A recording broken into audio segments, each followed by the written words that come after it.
yang terhormat Bapak Agung Subono dengan mata kuliah studi kelayakan bisnis.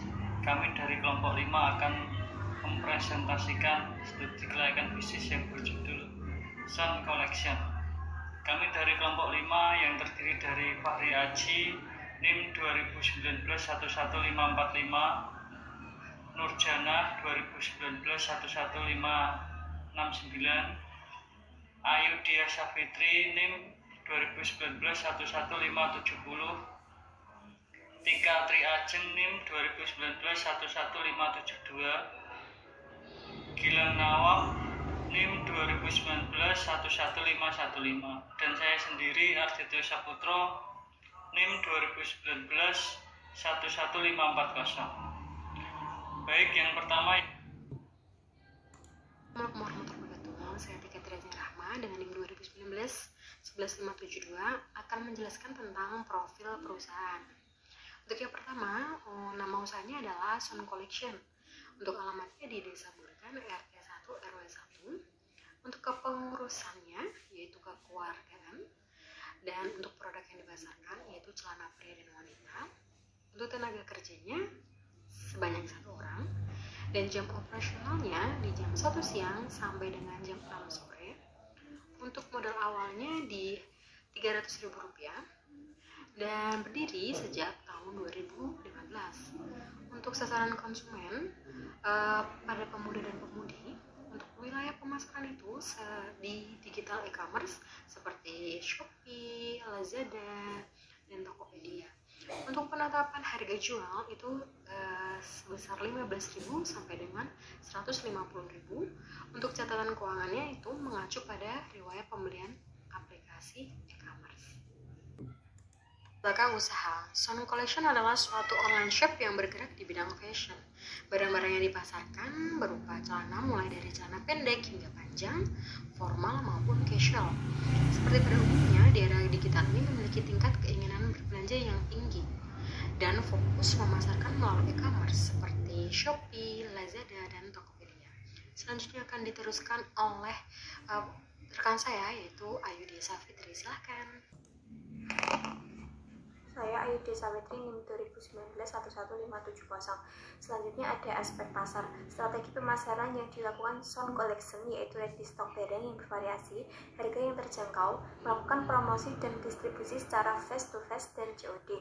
Sedangkan strategi pemasaran sistem online Sound Collection adalah kelengkapan barang yang bervariasi, memanfaatkan sosial media dan penggunaan aplikasi, harga yang terjangkau, dan distribusi menjadi perantara. Terdapat persamaan dan perbedaan strategi pemasaran yang dilakukan Sound Collection, antara lain sistem offline dan online. Sedangkan persamaannya adalah menggunakan strategi kelengkapan dan beragamnya produk yang ditawarkan dan harga terjangkau. Selanjutnya ada aspek teknis dan operasional. Yang pertama ada desain produk. Pertimbangan utama penentuan lokasi usaha adalah ketersediaan stok celana apa saja yang ready di toko, serta ukuran harus lengkap dari ukuran S sampai XXL. Yang kedua ada pengawasan kualitas dilakukan untuk mengecek barang apakah ada celana yang batul apa tidak, karena tidak semua barang yang di stok dalam bentuk mulus ataupun sempurna. Maka dari itu sebelum barang di packing harus dicek terlebih dahulu agar terhindar dari barang yang cacat. Saya, Fahri Aji Wibowo, mau melanjutkan presentasi. Aspek manajemen, aspek makro. Bahan baku pembuatan celana terbuat dari bahan pilihan kain yang elit, bahan yang bagus sehingga membuat produk yang berkualitas, agar dipakai terasa nyaman. Aspek mikro, A. Jenis produk, celana pendek panjang. B. Penetapan harga, biaya produksi ditambah biaya markup. C. Promosi yang dilakukan melalui media sosial berupa Instagram dan Facebook. Aspek SDM, Sound Collection menentukan kelayakan setiap unsur SDM dan memiliki satu karyawan untuk membantu proses admin seperti membalas chat dari pelanggan dan packing, serta promosi produk melalui berbagai media sosial.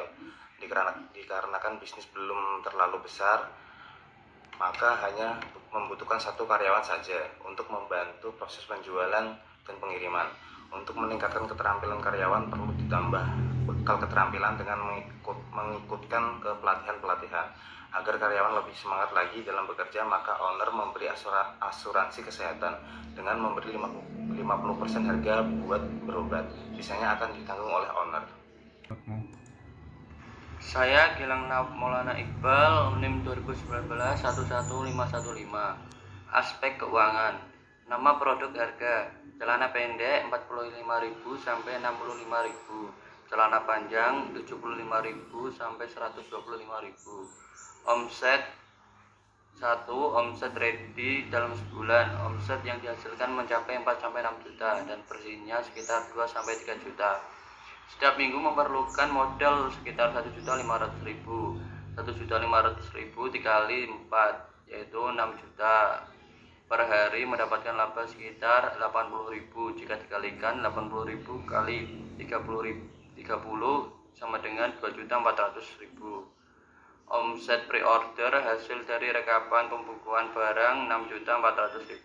Laba diambil 25% dikali 6.500 dikurangi 25 dibagi 100 jadinya 1.625.000. Jadi omset laba bersihnya 2.400.000 ditambah 1.625.000 yaitu 4.025.000.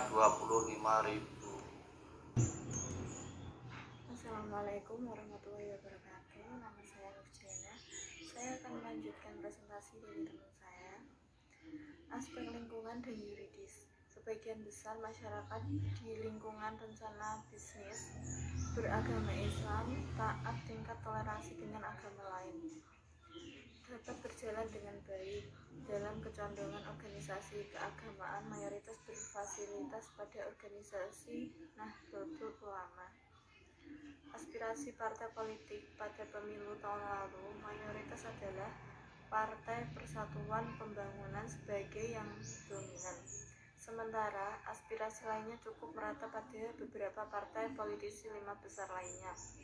Strata sosial yang berada di lingkungan usaha adalah mayoritas bermata pencarian sebagai pedagang, terutama di daerah Kudus, Jawa Tengah. Rata-rata masyarakat bermata pencarian sebagai petani.